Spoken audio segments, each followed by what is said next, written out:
अस्सलाम वालेकुम। या रब ये इल्तिजा है, या रब ये इल्तिजा है, गर तू करम करे वो बात दे जबा पर जो दिल पर असर करे।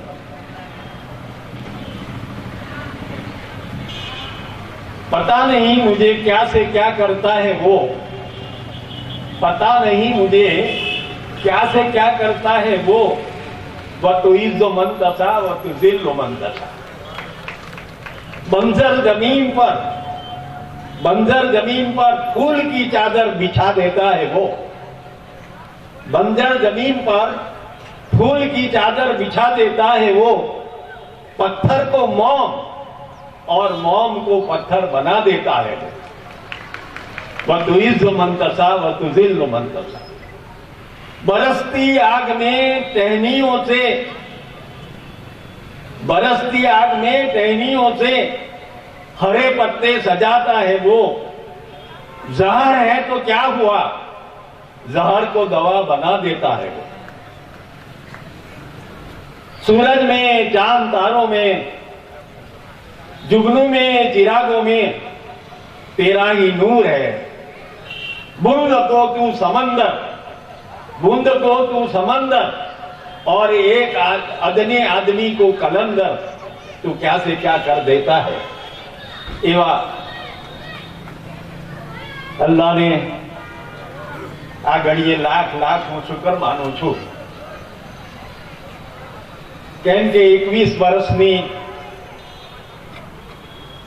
આ લાંબી યાત્રામાં હંમેશા હરદમ એણે મને સાથ આપ્યો છે, એણે મને સાથ આપ્યો છે। એટલે જ આ ગાળાની અંદર આજે લગભગ 2900 બાળકો આમાં ભણે છે અને 148 કર્મચારીઓ કામ કરે છે। 25 બાળકોથી અને 3 કર્મચારીઓથી આપણે આ સંસ્થા ઊભી કરી હતી અને અંદાજે એને એટલી નવાજી કે આજે ગુજરાતના 22 જિલ્લાના વિદ્યાર્થીઓ અહીંયા ભણવા આવે છે। ફક્ત આણંદ જિલ્લાના નહીં, ગુજરાતના વિવિધ પ્રદેશના 22 જિલ્લાઓના વિદ્યાર્થીઓ ભણીને આવે છે। ક્રમે ક્રમે આપણે ચાલ્યા, ઘણી બધી તકલીફો છે, એની વાતો આપણે આજે નથી કરવી, કારણ કે આજે છોકરીઓ હમણાં અંગ્રેજી બોલી ગઈ ને, ઇંગ્લિશ મીડિયમની સ્કૂલ શરૂ કરવાની હતી ત્યારે એક અધિકારીએ મને એમ કહ્યું કે સૈયદ સાહેબ, નાબાના છોકરા વળી અંગ્રેજી ભણતા હશે, શું કરવા માંડ્યા છો, રહેવા દો ને। ત્યારે આપણે સાહેબને કહ્યું હતું કે being a class 1 officer, how can you make such a statement? If you want to reject my application, you can reject, but keep in mind, I will challenge your verdict in the court. તમારા નિર્ણયને હું કોર્ટમાં પડકારીશ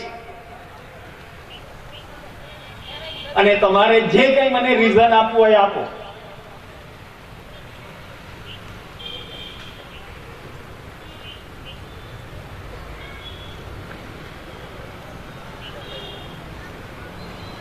એમણે એમ લખીને મોકલ્યું હતું કે ભૌતિક સુવિધાઓ નથી।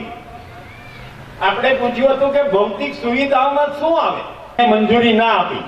આપણે કોર્ટમાં ગયા હતા અને કોર્ટમાં જઈને આપણે ઇંગ્લિશ મીડિયમની મંજૂરી લાવ્યા। એમપીટીસીમાં પણ આમ થયું, બીએડમાં પણ આમ થયું અને બીએસએમાં પણ આમ થયું। અને આજે હું કહું તો આપણી પાસે ઇંગ્લિશ મીડિયમમાં પણ લગભગ 1500 છોકરા ભણે છે। જયારે શરૂ કરીને ત્યારે 11 જ વિદ્યાર્થીઓ હતા। બાલવાડીના 11 વિદ્યાર્થીઓથી નાપામાં બાલવાડી શરૂ કરવી બહુ અઘરું કામ હતું। 2 ટીચર તો જોઈએ જ, અને કમસે કમ 15-20 હજાર રૂપિયા ઓછામાં ઓછો પગાર આપીએ તો ચલાવવું પડે. પણ સરકારનો નિયમ છે કે તમને એકવાર મંજૂરી આપી દીધી હોય એ વર્ષે તમે શરૂ ના કરો તો બીજા વર્ષે તમે નવેસરથી અરજી કરવી પડે, નવેસરથી તમારે મંજૂરી મેળવવી પડે. આપણે બિસ્મિલ્લાહ બોલી હતી અને એની બરકત મેં તમને કહી. અને સૌથી નવાઈની વાત એ છે કે 10મા ધોરણનું આપણે ઇંગ્લિશ મીડિયમનું છેલ્લા 5 વર્ષનું 100% રિઝલ્ટ છે. અને એને કારણે ગુજરાત સરકારની જે પોલિસી છે એ પોલિસી પ્રમાણે આપણને એની સ્પેશિયલ ગ્રાન્ટ મળે છે. અને આજ સુધી આવા 18 લાખ રૂપિયા આપણને આપણા પરિણામને આધારે મળ્યા છે સરકાર તરફ. એક ઇન્સેન્ટિવ છે, પ્રોત્સાહક ગ્રાન્ટ. શાળામાં ભણતા આપણી પાસે મધ્યમ વર્ગ અને બિલો મિડલ ક્લાસના છોકરાઓ આવે છે, એને સરકારની યોજનાનો લાભ મેળવવા માટે આપણે પૂરી કોશિશ કરીએ. અને ગયા વર્ષે જ આપણા ગુજરાતી મીડિયમના બાળકોને લગભગ 25 લાખ રૂપિયા સરકારની શિષ્યવૃત્તિ મળી છે. અને એ જ રીતે ઇંગ્લિશ મીડિયમના વિદ્યાર્થીઓને પણ 25 લાખ શિષ્યવૃત્તિ મળી છે. એ માટે કોશિશ કરવી પડે છે, મહેનત કરવી પડે છે, એકાદ મહિનો લાગે છે. આપણી એક વિશેષતા એ છે કે આપણા બાળકો જે અહીંયા આવે એ મિડલ ક્લાસના હોય છે, એ પ્રાઇવેટ ટ્યુશન ન રાખી શકે, એટલે આપણે દરરોજ સવારે અને સાંજે એ ફીમાં જ આવી જાય. જે એને 1 વર્ષની ફી ભરી હોય એ ફીમાં જ આવી જાય. એના સવારે ગણિતનો ક્લાસ હોય તો સાંજે એક્સ્ટ્રા ઇંગ્લિશનો ક્લાસ હોય, અને એ ક્લાસની આપણે કોઈ જુદી ફી નથી લેતા. 10મા અને 12મા જે બોર્ડના સ્ટુડન્ટ છે એના માટે આપણે સવારે પણ ક્લાસ ચલાવીએ અને સાંજે પણ ક્લાસ ચલાવીએ, રવિવારે પણ ક્લાસ ચલાવીએ, અને વેકેશન અડધું આપીએ, દિવાળીનું અને સમર વેકેશન. આમ જોવા જઈએ તો આપણે એક સંસ્થાને ઊભી કરી હતી. આજે અલ્લાહના કરમથી આપણી પાસે 21 સંસ્થાઓ છે. ઉર્દુ અરબીના વર્ગો ચાલે છે. આ બહેનો જે આવી એ નશીમન અનાથાલય, કન્યા અનાથાલય. અને અલ્લાહનો એટલો મોટો કરમ છે કે આપણી જે છોકરીઓ છે એ આપણે નાની બાળાઓને લાવ્યા હતા, અને તમારા ધ્યાનમાં પણ હોય તો આવો. એ બાળાઓના નામે ક્યાંય માગવા નથી જવાનું. હું માગીશ તો મારા મૌલા પાસે માગીશ, અલ્લાહ પાસે માગીશ, અને અલ્લાહ એ બધું પૂરું કરી દે છે. એ બધી છોકરીઓને હું ઇંગ્લિશ મીડિયમમાં ભણાવવાનો આગ્રહ રાખું. યતીમ ખાનાની છોકરીઓને ગુજરાતી મીડિયમમાં નહીં, ઇંગ્લિશ મીડિયમમાં. અને આજે આપણી પહેલી જે બેચ પાસ થઈ બીએસસીમાં, એની બી એક કરુણ કહાની છે. સરદાર પટેલ યુનિવર્સિટીમાં આપણને એફિલિએશન ન મળ્યું, 2 વર્ષ અરજી કરી. દિલ્હીમાં સરકારે કોલેજ આપી, આપણે જોયું કે દિલ્હીથી આપણે આગળ છીએ તો આપણને મળવી જોઈએ બીએસસી કોલેજ, ના મળી. હું હાઈકોર્ટમાં જ જવાનું હતું, પણ મને એમ થયું અને મારા મિત્રોએ એવી સલાહ આપી કે તમે જો જશો હાઈકોર્ટમાં તો આ યુનિવર્સિટી વાળા પાછળથી અમને હેરાન કરશે, તમે નહીં હો ત્યારે, અને તે વખતે તકલીફ પડશે. માટે કંઈક બીજું વિચારો.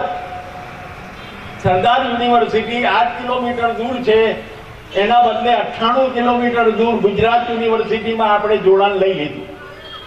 મને એમ કહું કે તમે દબાણ લાવો, એવું દબાણ લાવો પોલિટિક્સનું કે જેથી કરીને તમને જલ્દી એફિલિએશન મળી જાય. અહીંયા મીટિંગ પણ કરી, 1-2 મિત્રો આયા કે ભાઈ ફલાણા આગેવાન છે, સરકારમાં એમનું સારું વર્ચસ્વ છે, એને મળો, એમને રિક્વેસ્ટ કરો. મને એમ થયું કે આજ સુધી હું અલ્લાહની આગળ ઝૂક્યો છું.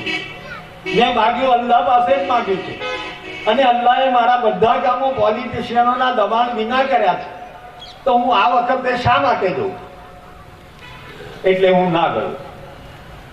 અને અલ્લાહનો કરમ એવો જુઓ, 1 મહિનાની અંદર ગુજરાતની વિધાનસભામાં એવો કાયદો પસાર થયો કે આણંદ જિલ્લાની જેટલી ગુજરાત સાથે જોડાયેલી કોલેજો છે એ સરદાર પટેલ સાથે જોડાઈ જાય.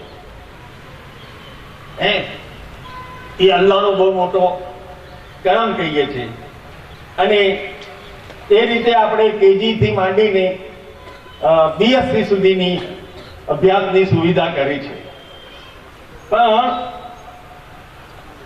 कई मुद्दे, कई लोग ऐसे भी आते हैं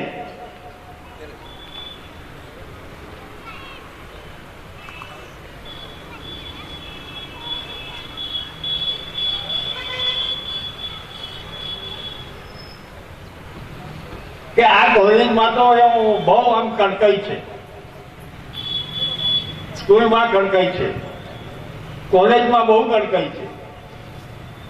ત્યારે અમે એમને શું કહીએ? અમે એમને સમજાવીએ છીએ 50 લાખની કાર હોય અને એને બ્રેક ના લગાડીએ, આપણે એને બ્રેક ના લગાડીએ તો શું નતીજો આવશે? ગમે તેવી સારી કોલેજ ઊભી કરી હોય અને એમાં ડિસિપ્લિન ના હોય, શિસ્ત ના હોય તો શું કરવાનું? કડકાઈ વિદ્યાર્થીઓને સાચા માર્ગ પર લઈ જવા માટે, એની ગેરવર્તણૂક હોય, ગેરશિસ્ત હોય તો એને કાબૂમાં લેવા માટે. અને આ રીતે કરવામાં કોઈની આઝાદી આપણે છીનવી લેતા નથી. બીજી કોલેજોમાં જે થતું હોય એ નહીં જોવાનું. તમારી એક કોલેજ મુસ્લિમ કોલેજ છે, તમને જાણીને નવાઈ લાગશે કે મારી પાસે 56 બાળકો હોય બીએસસી ના 3 વર્ષના, મારી આવક થઈ 11,20,000 રૂપિયા અને કોલેજનો સ્ટાફ છે એમનો પગાર થાય 24 લાખ રૂપિયા. આ 3 વર્ષથી આપણે 13 લાખ રૂપિયા ખોટ ભોગવીને ચલાવીએ છીએ. અને જે લોકો ફરિયાદ કરતા હોય એ લોકો અભ્યાસ નથી કરતા, એટલે પાસ પણ નથી થતા. બાકી ગુજરાત યુનિવર્સિટીમાં આપણી 3 બહેનો, હમણાં એમનું સન્માન આપણે કરવાના છીએ, એ ફર્સ્ટ ક્લાસ ડિસ્ટિંક્શન લાવીને પાસ થઈ છે. એમને કઈ આપણી વાત કોઈ નડી નથી અને બીજી છોકરીઓ પણ આવશે. એટલે મારા કહેવાનો મતલબ એ છે કે આપણે નાની નાની ભૂલો કરીએ અને પછી તમે એમ કહો કે અમને આવી ભૂલો કરવા દો. છોકરો છોકરી ભેગા બેસીને જમે અને એને જમવા દઈએ, પછી એ કહે કે આ મારો ભાઈ છે. અહીંયા ભાઈ કોઈ નથી હોતો. We will not allow that. If you want to study, you may study. If you don't want to study, you may go out wherever you like. અમે ખર્ચ ભોગવીશું પણ આ નહીં કરીએ અમે. અને હું વિદ્યાર્થીઓને કહું છું, આપણો ઇતિહાસ ગવાહ છે કે માણસ નાની નાની ભૂલ કરે તો એને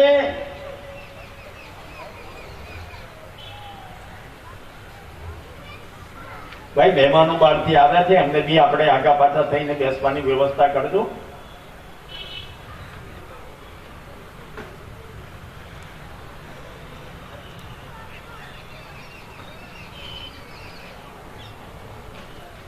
એટલે વિદ્યાર્થી દોસ્તોને હું કહું છું,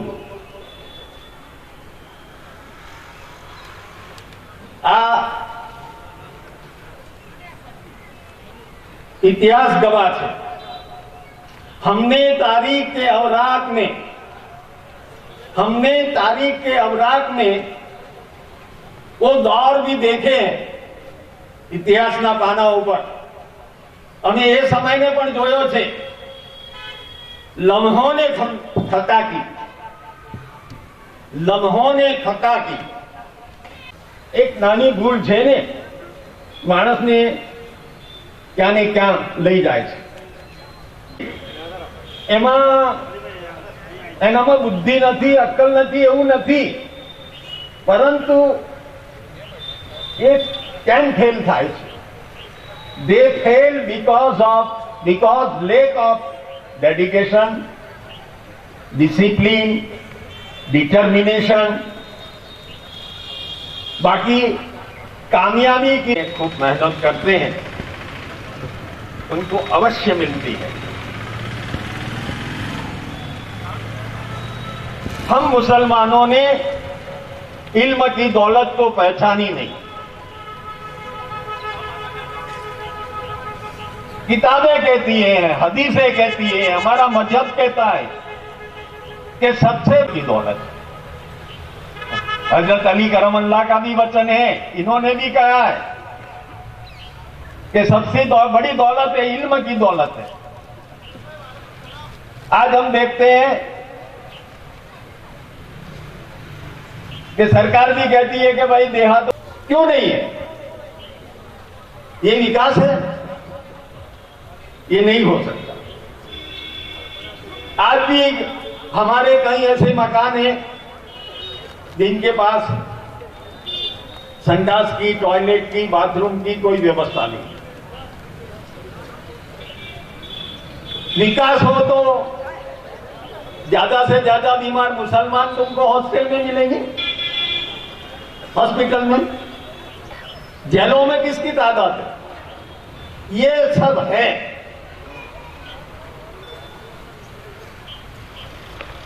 इसकी एक ही वजह है, जेल में जाओ, सिनेमा घरों में जाओ, हमको ज्यादा से ज्यादा देखने मिलेंगे। क्यों? क्योंकि हमारे पास इल्म नहीं है। 10वीं तक की पढ़ाई अब निकल गई, कंडक्टर की भी नौकरी नहीं मिलेगी, ड्राइवर का लाइसेंस लिए तो भी 12 पास करना पड़ेगा। इसके आगे समझो, इल्म एक ऐसी ताकत है और जबरदस्त ताकत है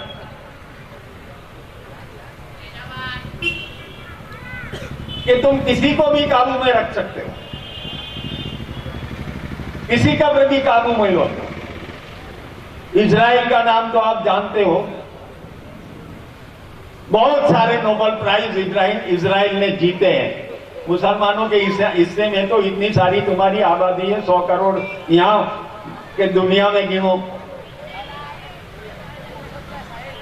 4-5 से ज्यादा नोबेल प्राइज मुसलमानों की इतनी बस्ती बावजूद होने के नहीं प्राइज। इजराइल की बस्ती है सिर्फ 40-50 लाख, कितनी कम है। फिर भी इल्म की ताकत से यहूदियों ने सारे अरबों को कंट्रोल में रखा है। क्या बात है? इजराइल के पास सबसे बड़ी चीज है इल्म की दौलत, हर फील्ड में, एग्रीकल्चर में भी। और कुरान में और हदीसों में, किताबों में तुमने जाना है कि यहूदी के यहां रात को सोना भी और खाना भी मना है। ये याद रखो, ये सदी एजुकेशन की है, ये जमाना एजुकेशन का है। इस इल्म की दौलत से जो कोई कौम पीछे रही वो हमेशा सदियों तक पीछे रहेगी।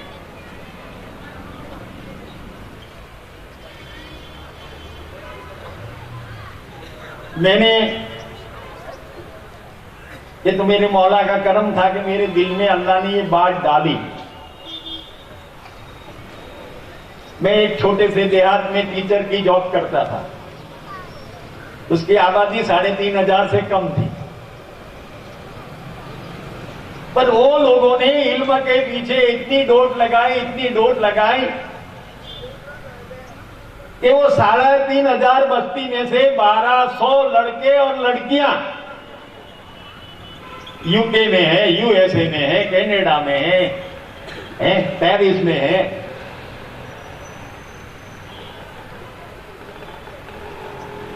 इल्म की दौलत से। मैं ज्यादा आपका वक्त नहीं लेता, दोस्तों को इतना ही कहने लगता हूं कि जहां तक અમે ગુજરાતીમાં કહું તો મારો જીવ એમાં ના રડી દઉં ત્યાં સુધી હું કશું પામી શકું નહીં. કોઈ બી વસ્તુ મેળવવા માટે મારે મારો જીવ રેડી દેવો પડશે, જાત નીચોવી નાખવી પડશે.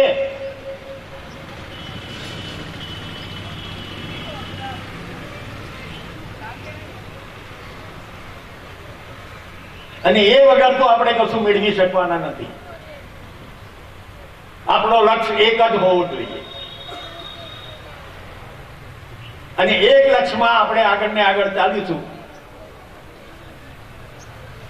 તો આપણે જરૂર એમાં કંઈક કામયાબી મેળવી શકીશું.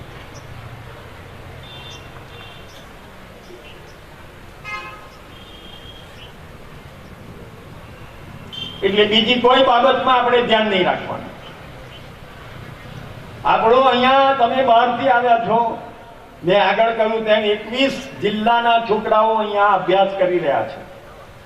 મેં હમણાં એક રેકોર્ડ કરાવ્યો કે 2008માં આપણી એસએસસીની હાયર સેકન્ડરીની પહેલી બેચ ગઈ હતી.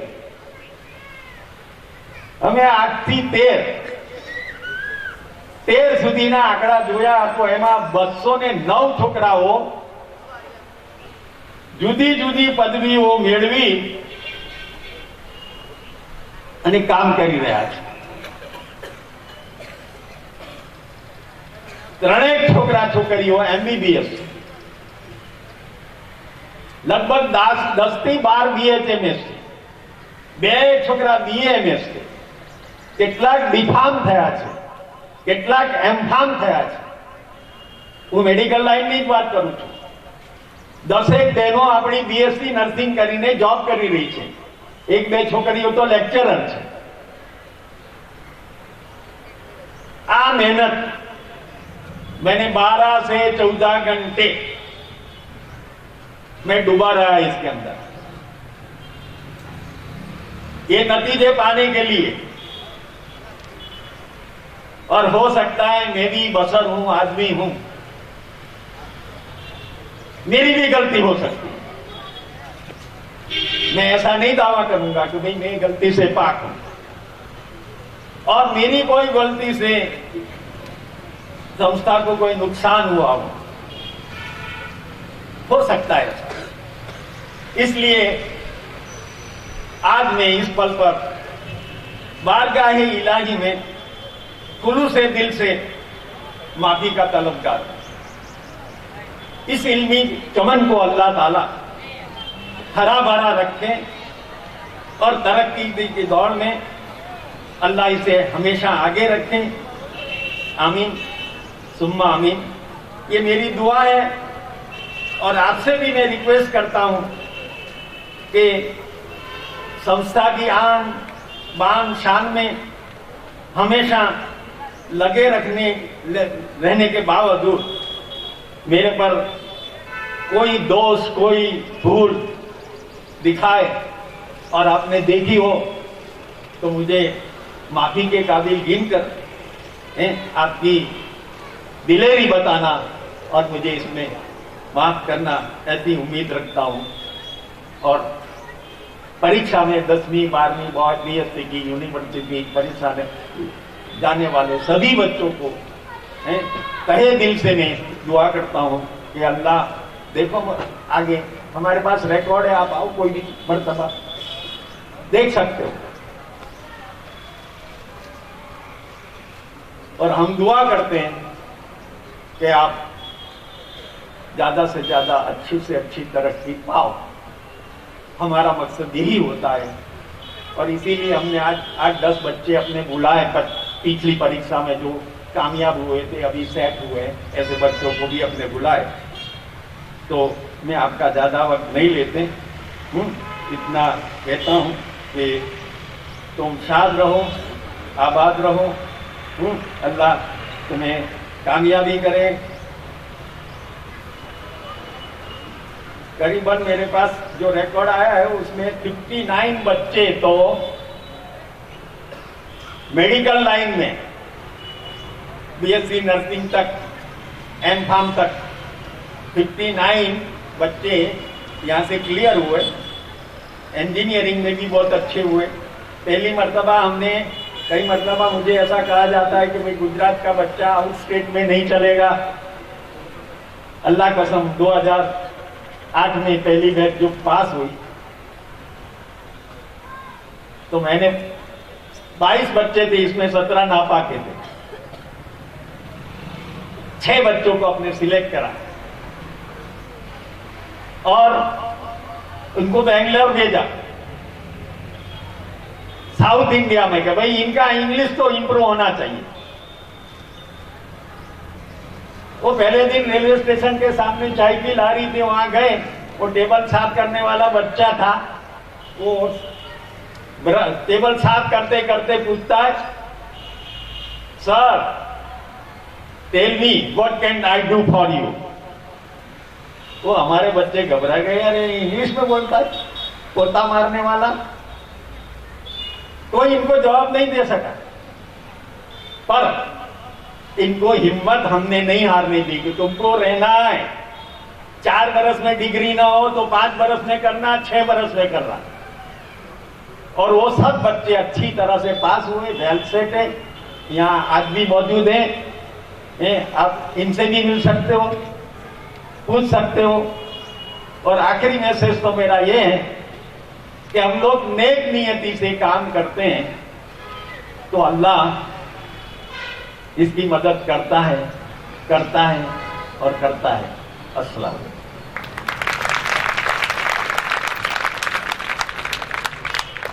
Thank you so much, sir.